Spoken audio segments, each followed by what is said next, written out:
Hello, everyone, and welcome. My name is Jake Morrow, and on behalf of the entire Professional Development Program leadership team, I would like to thank you all for your attendance to our discussion today. Today, we will be discussing our topic of new world, new skills, how to be competitive in the current job market in the next 5 to 10 years. Today, we have Kevin Pennington with us from PwC. Kevin is a PwC partner focusing on digital upselling of organizations. He serves as the Chief Learning Officer for PwC's digital product, ProEdge. He has more than 20 years of experience in human capital, upselling, digital talent management, and learning and development. Kevin led the development of the ProEdge learning strategy, role, skill, and context taxonomy, with the development and acquisition of more than 200,000 learning assets within ProEdge. Kevin, thank you so much for joining us this morning. Absolutely, it's great to be here. All right, well, I'll turn it over to you. We're so excited to hear what you have today. Great. Yeah, so I'm excited. This is one of my favorite topics. And you know, when I was asked to do this, I started thinking about my own children. My own children recently graduated college within the last 4 or 5 years, and we had many of these types of conversations. So I'm excited to share some of my thoughts with you today, and a little bit about what some of the data tells us, right? So on the top of many of your minds are, you know, how do I really increase my chances of getting that first job and getting the right job after college? You know, with the pandemic, we know it's very competitive, but with the pandemic and even the economic scenario that we're in today, I mean, it makes it much harder. When we look at data from like ZipRecruiter and others, Monster Poll and things like that, there's a few stats that may feel a little alarming, right? You know, typically, you know, the roles that are typically filled by college grads have fallen by 73%. Similar kind of dive on the internship side as well. And maybe some of you are seeing that. You know, in a recent study, you know, found that 31% of the college grads in 2020 are still unemployed. And so really what this data tells us is let's think about things in a new way. So we'll talk a little bit about that today. So as you think about like, as a business major, what can I do? You know, the stats that I just shared might sound alarming, but there are many ways to improve your marketability and chances of landing that great job after you graduate. So as you look at the data, and part of what my job is, and part of what our team does, is focus on what data, you know, market data tells us. And the data tells us that these skills that you see on the screen right now around data science, automation, AI, data wrangling, visualization, these are all very important skills. As a matter of fact, as part of our product, we study and create a massive data lake of over 200 million job requisitions in the market. And that data tells us that these skills are prevalent across all kinds of jobs. So for decades, as an example, you know, Microsoft Excel was like a standard business tool, but more and more we're finding modern tools like Alteryx, Tableau, UiPath, and others are really changing the game. These are all low code, no code tools that are highly desirable in the marketplace. So whether you're a finance major, an IT major, a marketing or sales major, these skills are very important. As a matter of fact, we have a recent college graduate join my team a few months ago. We'll call his name's Tommy. He joined our high velocity sales team. And he spent the first few months at PwC really focused on building and running Alteryx workflows. This was a tremendous value add to the team. And without that skill, he wouldn't have been able to have the impact that he did immediately coming in from school. So those are just a few examples. When you look at digital tools like Alteryx, meaning that everyone should build their digital acumen regardless of specific career path. So Alteryx is, we find that across almost every job within an organization, particularly for knowledge workers. So as we look at, we mentioned at the top of the presentation that this is really a discussion on new world, new skills. And so when we talk about that at PwC, we launched a study on what we call new world, new skills, and set out to help our clients think about how this impacts their workforce and their recruiting efforts. The current work environment requires flexibility, it requires new skills, new ways of working to be truly differentiators. Technology continues to drive how people work, how they make, making upskilling even more important in the whole scheme of the workforce. We work with our clients to help them empower their organization and accelerate the upskilling journey. And so we've done this to ourselves at scale. So our organization's roughly 65,000 people, and we went through about a 2-year journey where we upskilled the entire organization. So we're really excited from some of the outcomes that we've gained from this. So how do I stay relevant? How do I stay mobile? If you talk to your parents, you may hear stories about a person being in a job for their entire career. I know my father he worked for the same organization almost his entire career. Today, the reality is it's more likely that you'll explore many jobs, many industries, many different experiences. The world's changing exponentially with 5G, social media, artificial intelligence, just to name a few examples. And the essence of this is what we call new world, new skills. So so one of the things that we did as a part of New World, New Skills is we formed a board, a New World, New Skills Advisory Board. So we formed this board that I chair as a way to bring together employers and other institutions together to tackle these challenges and share best practices within their organizations. You can see from the list, we have an impressive group of leaders all working to help address this issue that's prevalent across almost every company. So you might ask yourself, so what can I do? Well, it's interesting. So career paths have changed massively, as I mentioned a minute ago. What was once a single employer path, maybe just a progression through the ranks of a particular role, is now a maze of employers, roles, skills, and opportunities. As you think about how you manage this maze, I encourage you to be really curious. Always be learning. And you're going to hear that from me quite a bit today as we think about learning as a key element of moving forward. When you leave college, you don't stop learning, right? We call it infinite learning at PwC. It's this notion of learning on the go, learn when you want, where you want, how you want, but always be learning. So always look for inspiration from what's happening around you and explore and fail fast. You've probably heard that a number of times in your studies, this notion of failing fast. This mindset and willingness to explore is at the heart of how innovation occurs. Skills like design thinking, agile, innovation mindset are skills that will help you continuously develop your experiences. And employers need people who solve problems. So that's really at the heart of what these new skills, the new skills for the new world are all about. So one question I often get asked is, how do I become a partner? Or how did I become a CEO or a chief, whatever, right? Growing up, we all hear, work hard and maybe one day. So what is the magic formula? Well, I'll give you a few tips. And these are tips that have worked well for me, and I see it work well with others, right? So let me just click through a few of them. So the first and foremost is get a sponsor, find a mentor. Finding a mentor is one of the single most important things you can do. The right sponsor or mentor can help shape your career and inspire you.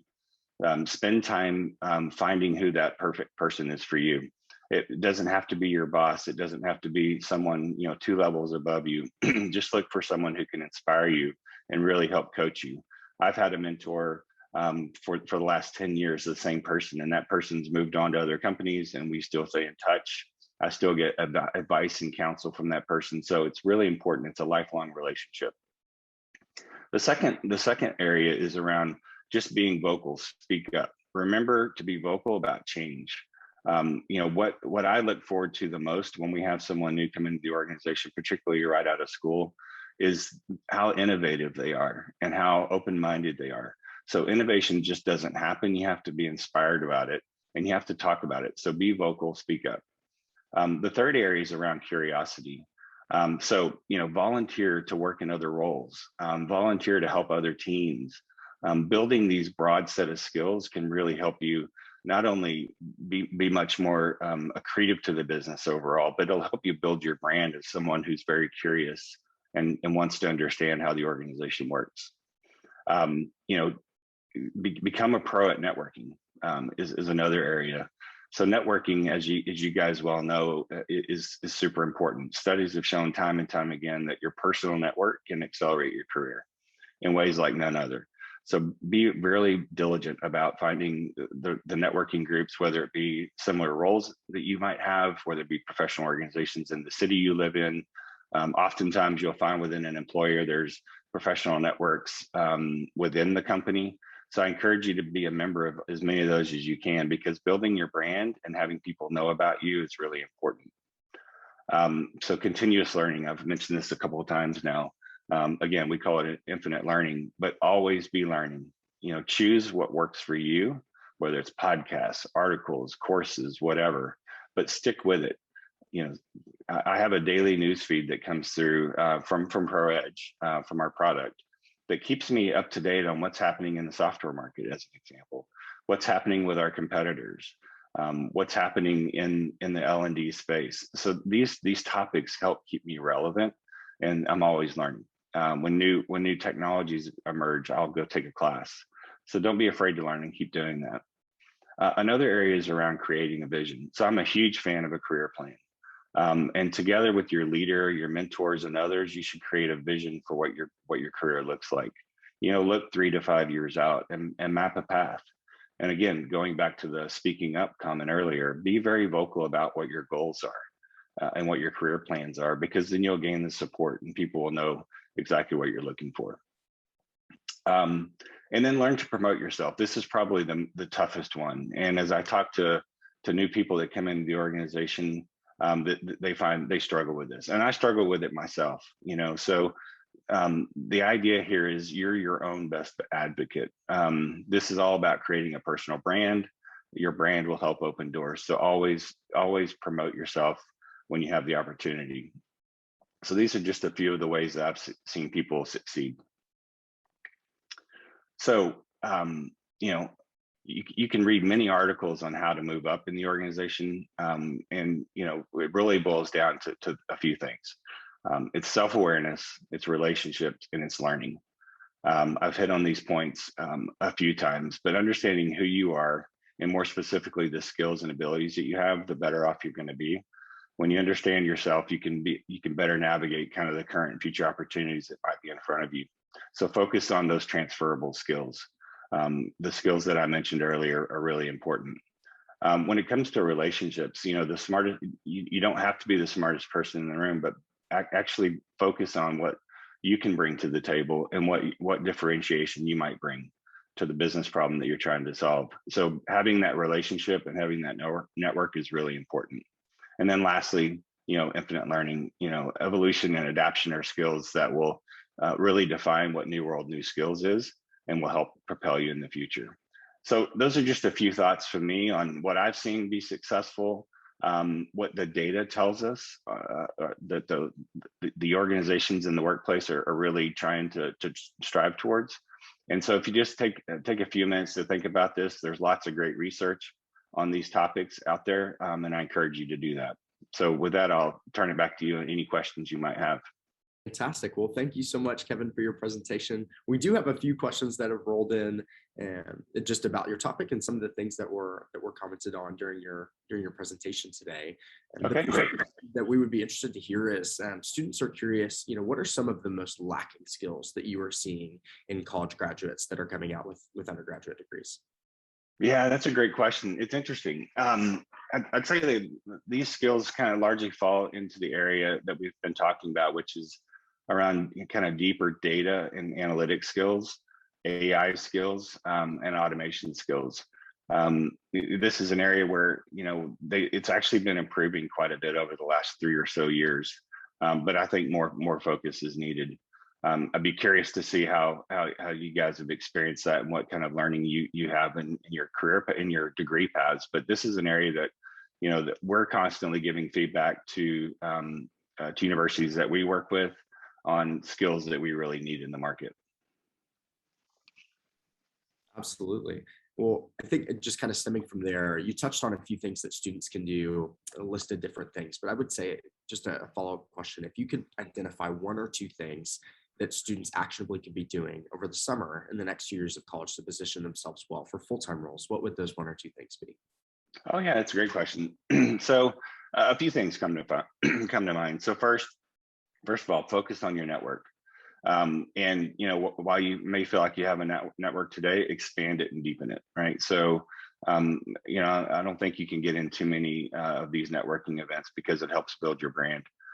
Think about your brand and the value you bring to an employer. So always be thinking about that aspect of your job search. It's not about you, it's about what you can bring to the employer. So really try to frame your own personal value proposition and your brand in such a way that helps you.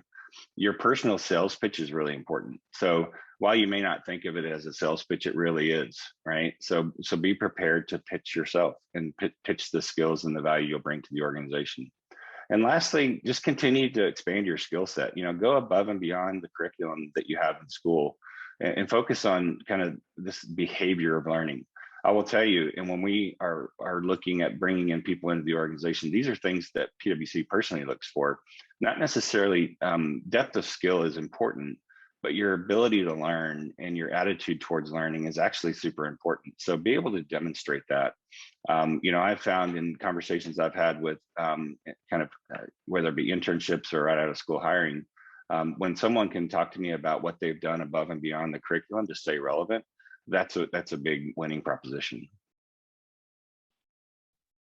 Absolutely. In terms of delivering your value and presenting yourself, just like you said, your personal sales pitch, how can students do that in a way that is advocating for themselves, but doesn't come across as bragging or anything like that? That's an excellent question, because there is a fine line, right? I think it's all about going back to a point I made earlier, which is about really tying it to the value proposition of the company. A recognition that employers are looking for these types of skills, and what you've done personally to try to gain those skills as part of that sales pitch is really important. That way it comes across as you're trying to differentiate yourself, right? Versus pounding your chest or whatever you want to call it. It's more about being relevant and understanding what employers are looking for. Absolutely. Well, that's great. Fantastic. Thank you. Thank you for answering a few of those, Kevin. Well, thank you again so much for your time. And thank you, students, also for engaging with our speaker today. We hope that you have found significant value in our discussion and that it's contributed to your own professional development. But students, if you would please wait and follow the bit.ly link on the following slide to provide us with some feedback on our event today, it would be much appreciated. Thank you so much, students, and Kevin, again, for your time. And we hope that you have a wonderful rest of your day. Thank you very much for having me.